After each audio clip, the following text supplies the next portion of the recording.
हमारी व्यस्त जीवन में ईश्वर की आवाज आध्यात्म बहती हुई नदी की तरह है।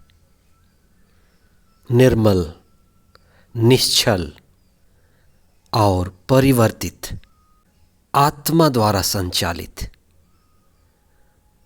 वहीं धर्म की शुरुआत आध्यात्म से होती है, लेकिन वह तालाब की तरह हो जाता है।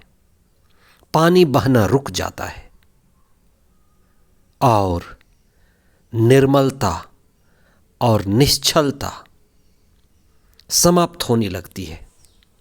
ईश्वर को हम जीवनदाता कहते हैं। उसने जीवन देने का काम हम सबको सौंपा है।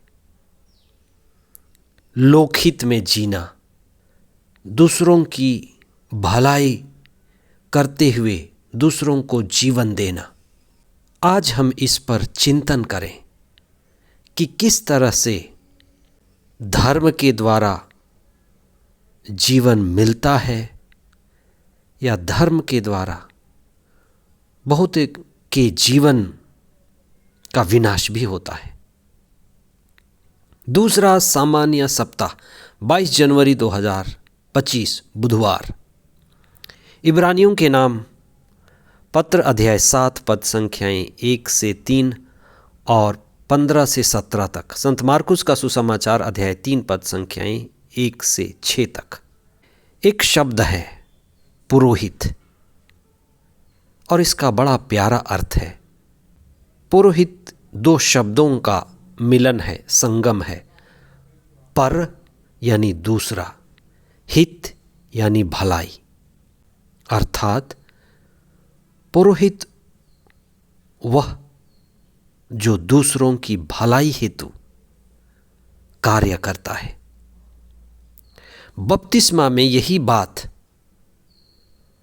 सभी बपतिस्मा लेने वाले से कही जाती है कि आप पुरोहित हैं।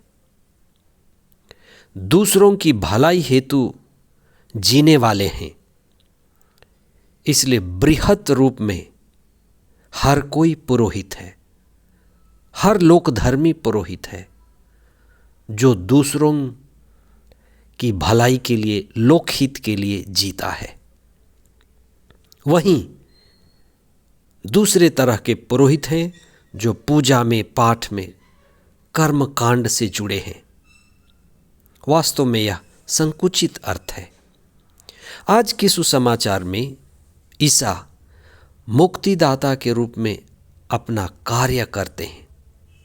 जीवन देने का कार्य, चंगाई देते हैं। और वे कहते भी हैं कि क्या सही है, जीवन देना या लेना।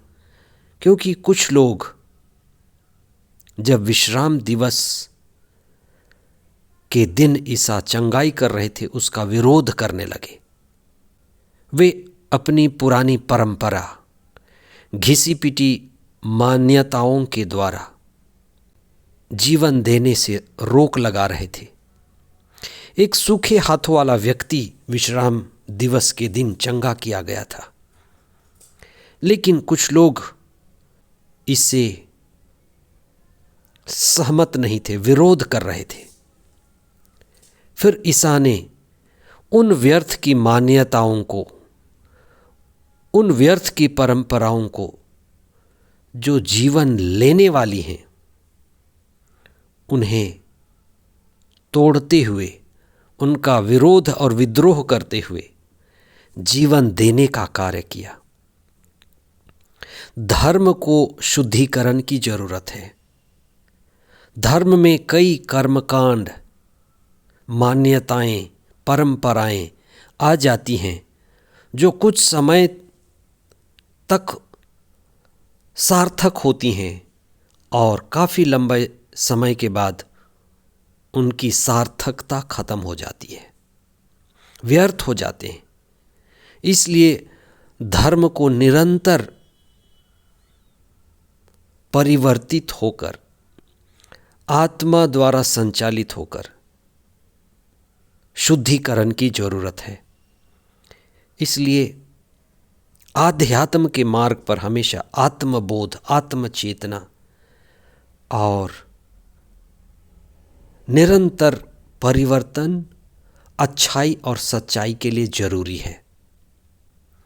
नहीं तो धर्म कई बार लड़ाई का, विरोध का, विद्रोह का कारण बन जाता है।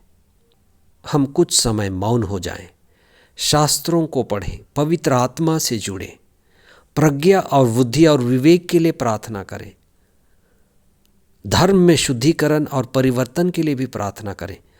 जो व्यर्थ की चीज़ें हैं हम उनको छोड़ पाएं, जो सार्थक हैं, लोकहित में हैं, जनहित में हैं, सर्वांगीण विकास के लिए जरूरी है, हम उनको आगे बढ़ा पाएं।